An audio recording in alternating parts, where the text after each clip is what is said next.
మాట మీకు మనవి చేస్తా ఉన్నా. విలేకరు మిత్రులు దయచేసి there is no confusion, I'm straight.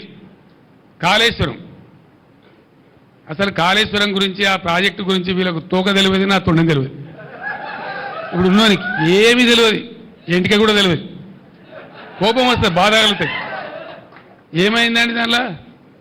Medigadda బరాజులో దానికి 3 బరాజులు ఉన్నాయి, మేము కొత్తగా కట్టినాయి.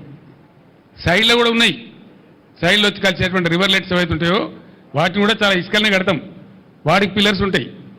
మొత్తం ఆ రివర్లెట్స్ కోసం కట్టినటువంటి ఉపనదుల మీద కట్టేవి కానీ, మెయిన్ గోదావరి మీద కట్టేవి కానీ, అన్ని బ్యారేజీల మీద కలిపి 300 చిల్లర ఉంటాయి.